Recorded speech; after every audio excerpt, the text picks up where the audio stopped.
2026년 기준 13년 동안 대한민국에서 음주운전 면허구제 업무만 가장 많이 진행해온 행정사 송범석입니다.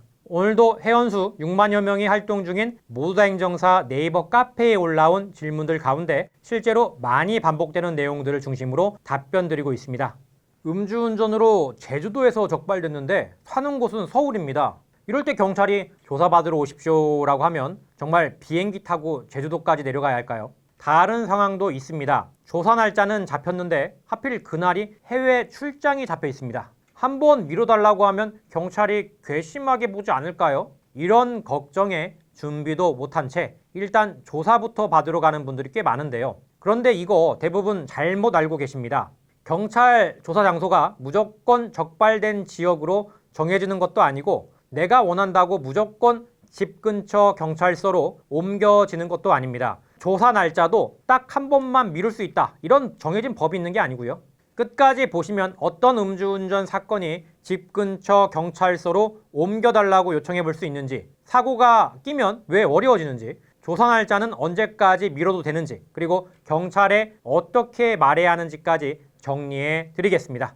오늘 영상 하나면 경찰서에서 출석 연락을 받았을 때 어디서 받아야 하고 언제 받아야 하는지 그 판단 기준이 생기실 겁니다. 음주운전으로 적발되고 나면 며칠 뒤에 경찰서에서 연락이 오는데요. 1월 2일 3시까지 출석하십시오. 그런데 상담을 해보면 의외로 많은 분들이 형사처벌이나 면허 취소보다 이 현실적인 문제에 먼저 걸립니다.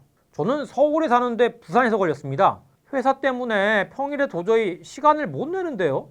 이미 출장 일정이 잡혀 있습니다. 날짜 바꿔달라고 하면 불리하게 보지 않을까요? 오늘은 이 문제를 실무 기준으로 풀어드리겠습니다. 실제로 자주 있는 상황부터 말씀드릴게요. 서울에 사는 직장인 한 분이 지방 출장을 갔다가 음주운전으로 적발됐는데요. 다행히 사고는 없었고 현장에서 음주 측정하고 인적사항 확인한 뒤에 그날은 귀가했습니다. 그런데 며칠 뒤 그 경찰서에서 연락이 온 거죠. 조사받으러 나오셔야 합니다. 이분은 왕복 이동만 몇 시간이고 회사에 연차까지 내야 하는 상황이었습니다. 그래서 저한테 물으셨죠. 행정사님, 저 사는 동네 경찰서에서 받으면 안 될까요? 여기서 가장 중요한 건 피의자가 어디 사느냐가 아니라 이 사건을 다른 경찰서로 넘겨도 수사에 지장이 없느냐입니다. 단순 음주운전을 예로 들어볼게요. 현장에서 측정을 다 끝냈고 사고도 없었고 피해자도 없습니다. 현장에서 더 확인할 게 딱히 없죠. 이런 사건이면 멀리 사는 분의 경우 담당 경찰관에게 거주지 관할 경찰서에서 조사받을 수 있게 사건 이관이 가능한가요? 라고 요청해 볼 수 있겠습니다. 여기서 하나 짚고 넘어갈 게 있는데요. 요청할 수 있다는 것과 반드시 옮겨준다는 건 완전히 다른 얘기죠. 피의자한테 원하는 경찰서를 골라서 조사받을 권리가 있는 게 아닙니다. 지금 사건을 맡은 경찰서가 사건 내용과 수사 필요성을 따져보고 결정하는 거죠. 예를 들어 볼게요. 제주도 여행 갔다가 단순 음주운전으로 적발됐는데 집은 서울이다. 사고가 없고 현장 조사가 끝난 사건이라면 담당 경찰관에게 이렇게 말해볼 수 있겠죠.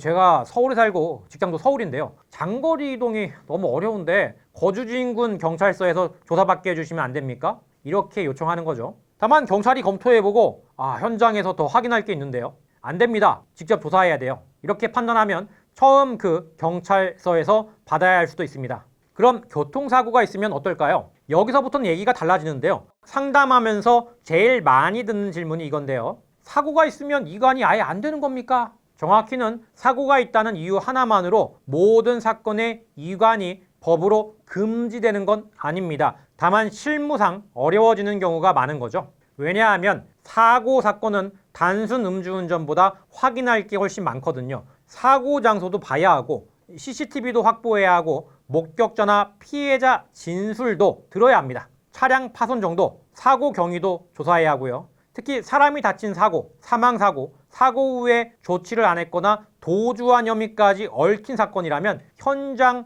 관할 경찰서가 계속 수사를 할 필요성이 훨씬 커지겠죠. 이런 경우라면 이관이 거의 불가능하다 보시면 되겠습니다. 다음은 조사 날짜 연기 문제인데요. 이것도 잘못 알려진 게 정말 많습니다. 경찰 조사는 한 번만 미룰 수 있다. 2번 미루면 체포된다. 경찰이 정한 날에 무조건 나가야 한다. 전부 그렇게 딱 잘라 말할 수 없습니다. 조사 일정은 담당 수사관과 협의해서 조정할 수가 있는데요. 회사 일, 출장, 해외 체류, 치료나 입원, 집안의 중요한 일, 또 변호사 상담 때문에 조사를 준비하는 시간까지 이런 사정이 있으면 담당 수사관에게 설명하고 일정 변경을 요청할 수 있습니다. 중요한 건 몇 번 미뤘냐가 아니라 어떻게 행동했느냐죠. 경찰 연락을 피하고 전화도 안 받고 나가겠다고 하고 아무 말 없이 안 나가고 날짜만 다가오면 이유 없이 계속 미루고 이런 게 반복되면 수사기관은 조사에 협조를 안 한다라고 볼 수밖에 없죠. 반대로 연락을 받고 합리적인 이유를 설명한 뒤에 새 날짜를 잡는 건 이런 경우랑은 완전히 다른 얘기죠. 제가 지금 회사 일정 때문에 지정해 주신 날짜에 출석이 어렵습니다. 제가 몇 월 며칠 이후로는 가능한데 혹시 일정 조정이 될지 문의드립니다. 이때 가능한 날짜를 두세 개 정도 같이 경찰관에게 드리는 것도 좋죠. 경찰 입장에서는 다시 날짜 잡기가 수월하거든요.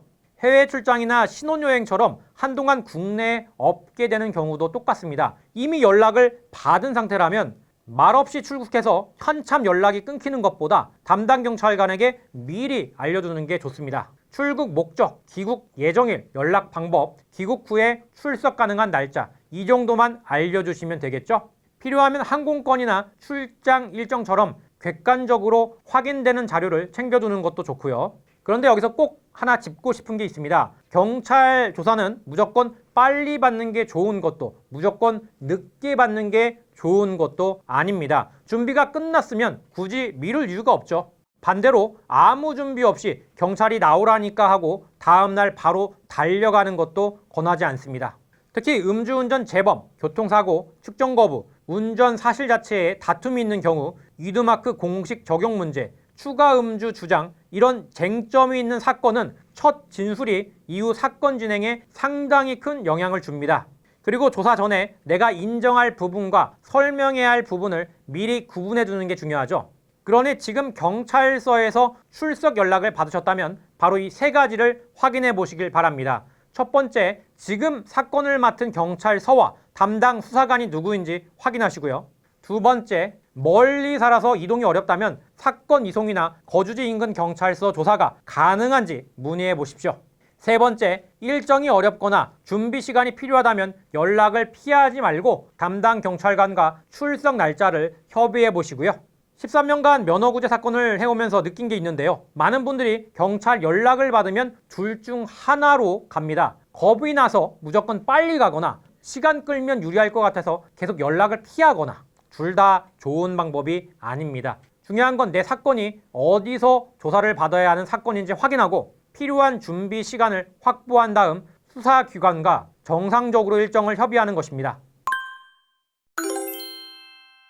한편 모두행정사 네이버 카페에서는 AI 기반 형량 예측 서비스를 무료로 제공하고 있습니다. 지난 13년간 쌓인 실제 사건 데이터와 검찰의 구형 패턴, 법원의 선고 흐름을 GPT에게 학습시켰습니다. 그래서 사건 정보를 입력하면 벌금 가능 구간, 약식이냐, 구공판이냐, 실형 가능성, 그리고 지금 단계에서 반드시 준비해야 할 핵심 포인트까지 한 번에 확인하실 수가 있고요. 인터넷 추측이나 단편적인 사례 말고 빅데이터를 기준으로 내 사건이 지금 어디쯤 와 있는지 한번 점검해 보시길 바랍니다.